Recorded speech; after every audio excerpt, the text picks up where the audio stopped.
for Wall Street. For more on this, we're joined by Michael Levis, founder of the Olympian investment group of companies. I want to thank you for coming on to the show. And the reaction we got from Wall Street, the reaction we're getting from investors on this Federal Reserve issue from Ben Bernanke, what did he say that was new? I don't believe he said anything that was new. In fact, some of the members of the board stressed that they will continue to look at the information that they get on a daily, weekly, and a monthly basis. And I think that's really what they're most concerned with. Is it me? But I'm confused because we get bad news in the economy, and the markets seem to like that. Then we get some good news out of the economy, and people then worry because there's good news, then the Fed can then stop this sort of this painkiller effect onto the markets. And explain for our international viewers, I guess, why a lot of investors are confused. Well, I think that, sometimes they're looking for certain things. They hear from various market participants, commentators, pundits, et cetera, that the Fed will be doing something.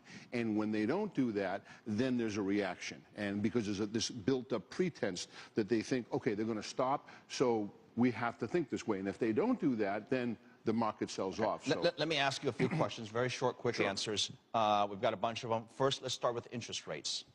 Are they okay where they're at now, or are they too low? I mean, obviously, they've been too low for a long time, and they need to move up. And they will, but it's going to be a very gradual process. Do we worry about inflation in America? I mean, certainly, that's always a concern, without question. Housing prices have been moving quite nicely. What's the problem? I mean, I don't think there's a real problem. The housing has been moving up. There's a lot of cash buyers out there. There's a lot of cash buyers, hedge funds, private equity firms. So obviously this is having an impact on that housing sector. Is Europe, is it a last year story? Do we still need to worry about Europe? I think we do. I mean, you can see today from the headlines with Greece and with what they need. Well, Germany said, hey, Greece might need more money. I don't think it's a big surprise to a lot of people, but that caused markets to get nervous again. Yeah, I don't believe, Phil, I don't believe that it's over. I think there's some serious underlying factors that still need to concern us a great deal. China? I mean, Chinese, the economy there is I think it's okay. I mean, obviously there's certain pockets that need to be, closely looked at, but I still think they're okay. Do you think that the problems in Europe, let's focus on that, is that going to cause the Fed to say, hey, wait a minute, let's not get too carried away about our own economy here in the U.S. It might be looking a little bit better, but we're still really concerned about Europe, so that they may keep rates low for an even extended period of time? That could very well be. They will definitely be concerned with what goes on in Europe because obviously it impacts the United States. So they will definitely look at it. And then as for Ben Bernanke, there's going to be a change of leadership at some point. What do the markets really want? I think they want somebody who's going to continue what the chairman has done.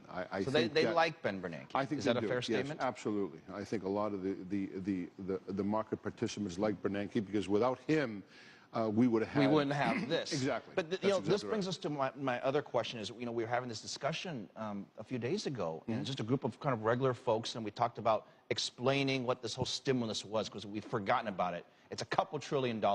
It's the injection of capital into the money, the reduction of interest rates to zero, and the buying of bonds. I mean, essentially, that's part of the whole stimulus package. Here's the problem.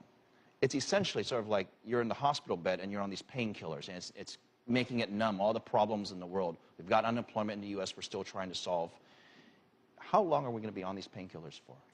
Well, I wouldn't call it Or how long should we be on it for? They're probably going to continue through the end of the year. And then I think in the first quarter of next year, they will look at it, depending, of course, who becomes Fed chairman as well. Now, that will play a very, very a serious part in this whole thing. So we'll have to really, look at that. The final question, sure. If they were to raise interest rates, the Fed's already said they're going to do it sometime in the middle of next year. What's the big deal if they start doing it little by little? There's no real big deal. I mean, there's a lot of people who are so concerned that if they stop the bond buying, that it's going to affect the market. It won't. We need it. It's going to happen, and they're going to probably do it gradually, 25, 50 bips, and I think that's what we're going to see for sure. Okay, Michael, thank you very much for your insight.